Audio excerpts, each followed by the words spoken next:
Alright, welcome to day 13 of Mastering Astral Projection.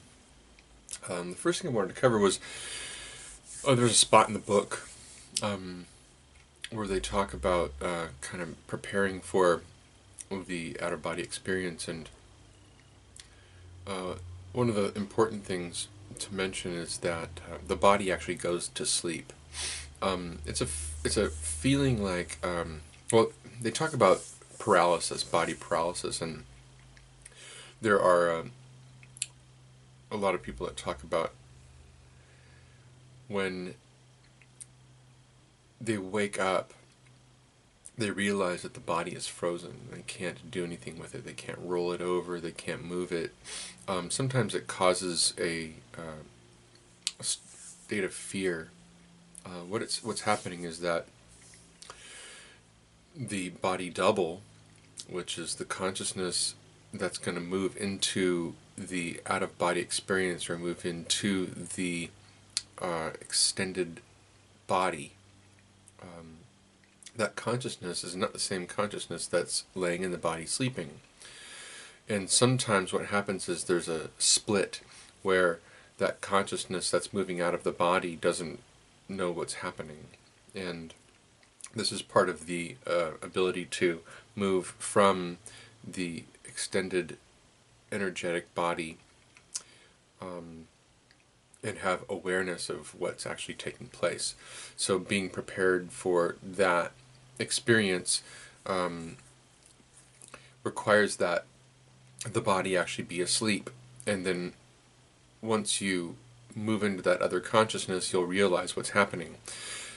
Now, the body moving to a state of sleep is an interesting experience, and it can happen during meditation.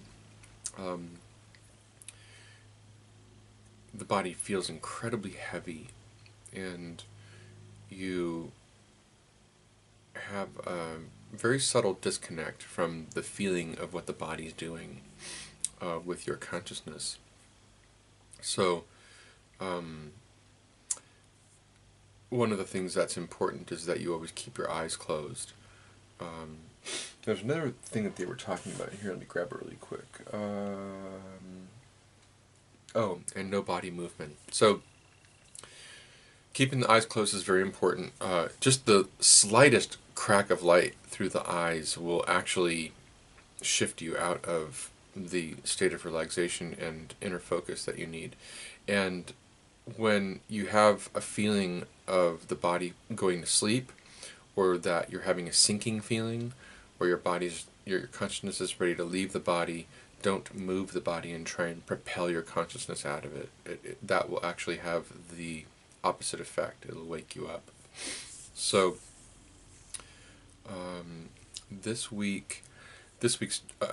today, it's just like yesterday, and part of this week's program, which is to really get the blocks in the energetic body smoothed out by doing these energy techniques. So, but one of the things that happens too, which is really good, is that when you do the body relaxation techniques, that's the tension and relaxation processes throughout the entire body, and then you go into this deeper breathing technique. By the time you're done with those two exercises, that's actually a fantastic preliminary to moving into a deep meditative state. So even if you're not going to have the out-of-body experience, you can move deeply into trance or deeply into a meditative state.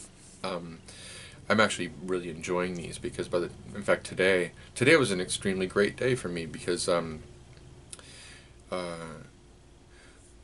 when you move into a deep meditative state and you have your consciousness focused right here, what happens after a while is you start to have visual experiences, and they're different for everybody. Some people have geometric patterns that they experience. Sometimes they're blue, often they're green. I tend to see these rings of light moving in and out. Usually they're green on like a blue field. Today they were red on a purple field, which was unusual for me. But when you get to that state in meditation, you're deep. And for me, what was happening today was I was having these, they're kind of like, hypnagogic dream experiences where my consciousness has moved to another place. So I saw a woman in a chair, and somebody told me that, I think it was that I think I was done believing her. Um, I saw another, was that a kitchen of some sort? And there were things on a countertop. I actually moved in and out of that state a few times. I had a conversation with somebody. I was actually in that for, about 5-10 seconds, I'm guessing. And my consciousness was pretty solid in the conversation. Um, there was one other one. Oh, I saw, I was riding on the top of clouds. So these are all things that they talk about, that the astral body is actually going out and doing things a lot of the time. We just don't remember it. So I would equate these experiences with, having an awareness of the astral body and bringing those experiences back into this state. Maybe they're dreams. The definitions around these things get really blurry. When people talk about the dream state and talk about the astral state, they're actually very two different things. The dream state is like a construct, kind of like, the Matrix, in a way, where you have kind of defined boundaries, and you can't really move beyond those boundaries. Becoming lucid in the dream experience is like being conscious of those boundaries, and you start to realize that people don't really have as much depth to them as you would have thought. If you tried to walk up to somebody, say in a department store, when you were having a lucid dream experience, you would try and engage them in conversation and realize that there's no depth to them. They're like fabrications of the subconscious mind. So the astral experience is different, where everything does have depth because there's real energetic bodies, there's real people in spirit form having experiences. And there are people on planet Earth in the astral field, they just don't know it, and they're experiencing whatever it is they're experiencing. So,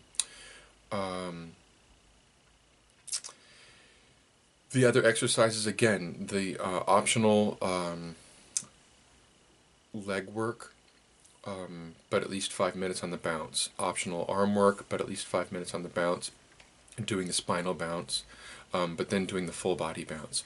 Now, I have to say, I was not laying down doing the full body bounce today. Today I was sitting in the chair and just imagining that the ball that's moving from below my feet to above my head is huge and encompassing my entire body. And it can be really effective if you practice at it. And let that body fall asleep. That is the key, actually, getting your consciousness to move beyond the body. And that's one of the reasons that the energetic relaxation, tension, back and forth, and the deep breathing works really well, because it puts your focus so much on the body that allows it to relax to a great extent. And then once the body goes to sleep, then the consciousness has the ability to move away from it. So my dreams this morning, I was in the San Francisco hills, and I was trying to come down out of the higher elevation, but the roads were all blocked because they were tearing down a whole bunch of these little old houses, and the guys that were doing that were just leaving the debris all over the roads, including their trucks. So you couldn't even drive anymore. It got to the point where it was even difficult to walk, and to get to the bottom of the hill, I was actually walking through people's houses. I was walking in mostly their back doors and trying to find their front doors so I could walk out the front, and this was actually enabling me to get down the hill. And some of the houses were occupied with lots of people. I just tried to be really nonchalant about what I was doing and make it through the house, and I was being fairly successful at it until someone finally stopped me and said, "Hey, what are you doing?" And I just told him, I said, "I'm trying to make it down the hill and all the roads are blocked." And I guess he liked that I was honest with him, so he started talking with me and wanted to present this electrical device to me to see if I could, or had any opinion on how to fix it or something. It's hard for me to remember what the detail about that was. And I'm like, I really want to go, but okay. So I started looking at this thing, and then I was able to do something for it. And the guy was impressed by it, and he called someone else over, and then I'm like, oh, no, not another person. But the other guy came over, and we started talking, and that was the end of the dream. The other dream was I was on this homemade tram. It was about 4 feet wide and about 10 feet long. And I think there were 3 of them, actually, and they were joined together by a hinge. One side of the tram had a bar and a bench below it, and you could step onto the other side. So it was like a moving tram. You just jumped on and jumped off whenever you want to. A friend of mine was driving it. I didn't really actually know this person, but in the dream he was a friend of mine. He was a heavyset Latino guy. He was driving it. I was laying on like the middle tram somewhere, and I was laying on one of the benches, and we pulled up to a signal where we wanted to make a right turn, but we had to stop first, and we were riding by what looked like a fair, and the fair had right up on the sidewalk these large rooms constructed, and they were yellow with big black spots. And one side of them, facing the street, was plexiglass, so you could look inside. And people were walking in, and inside was a strobe light, so people were kind of having this fun experience, with the strobe light. But also was a person dressed up like the room in a yellow suit with black spots, and they were coming in and kind of spazzing out, dancing and doing weird things to the people that were in the room and kind of freaking them out. And I thought, that's entertaining. And then one of the dancers came out actually and jumped on the tram with me.